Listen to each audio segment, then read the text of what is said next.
Iran Israel সংঘর্ষে অবশেষে জড়িয়েই পড়ল যুক্তরাষ্ট্র। স্থানীয় সময় শনিবার ইরানের অন্তত ৩টি পারমাণবিক কেন্দ্রে হামলা চালিয়েছে আমেরিকা। প্রেসিডেন্ট ডোনাল্ড ট্রাম্প জানিয়েছেন, আমেরিকার সেনাবাহিনী ইরানের ফর্দো, নাতাঞ্জ ও ইস্পাহানে অবস্থিত ৩টি পারমাণবিক কেন্দ্রে সফলভাবে হামলা চালিয়েছে। ট্রাম্পের দাবি, অভিযানে অংশ নেয়া যুক্তরাষ্ট্রের সবকটি বিমান আপাতত ইরানের আকাশসীমার বাইরে রয়েছে। তিনি নিজের সমাজ মাধ্যম ট্রুথ সোশ্যালে জানিয়েছেন এ অভিযানের কথা। ইরান সরকারের পক্ষ থেকেও হামলার কথা স্বীকার করে নিন্দা জানানো হয়েছে। ট্রাম্পের দাবি, ফর্দোতে গুচ্ছ বোমা নিক্ষেপ করে যুক্তরাষ্ট্রের সব বিমান নিরাপদে দেশে ফিরেছে।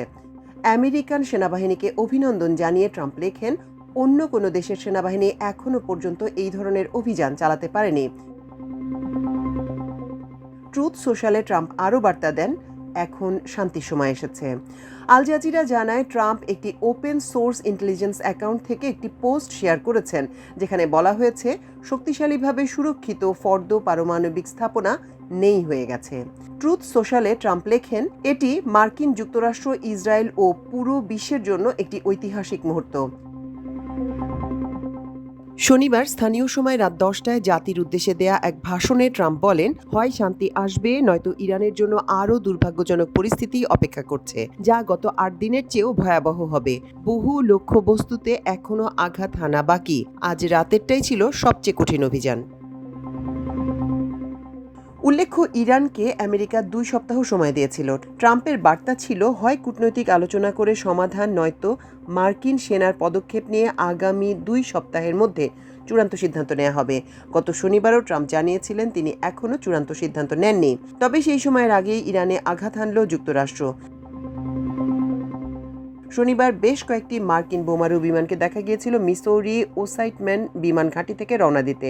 এয়ার ট্রাফিক কন্ট্রোল কমিউনিকেশনস দেখাচ্ছিল, এই বোমারু B-2 বিমানগুলো প্রশান্ত মহাসাগরের উপর দিয়ে উড়ে যাচ্ছে, কিন্তু সেগুলোর গন্তব্য কোথায় তা সম্পর্কে স্পষ্ট তথ্য ছিল না। তার কয়েক ঘন্টার মধ্যেই ইরানে যুক্তরাষ্ট্র আক্রমণ চালায়। বার্তা সংস্থা রয়টার্স জানায়, একজন মার্কিন কর্মকর্তা জানিয়েছেন, ইরানে চালানো এ হামলায় যুক্তরাষ্ট্রের B-2 স্টিলথ বোমারু বিমান অংশ নিয়েছে। শুক্রবার জেনেভা বৈঠকে আমেরিকার প্রতি ইরানের বার্তা ছিল, ইসরায়েল হামলা না থামালে আমেরিকার সঙ্গে ইউরেনিয়াম চুক্তি নয়। তার একদিন পরই দেখা গেল, ইরানে আক্রমণ চালানোয় ইসরায়েলের দোসর হয়ে গেছে আমেরিকা। তবে শনিবার ইরানের পারমাণবিক কেন্দ্রগুলোতে আমেরিকা একাই হামলা চালিয়েছে বলে জানা গেছে।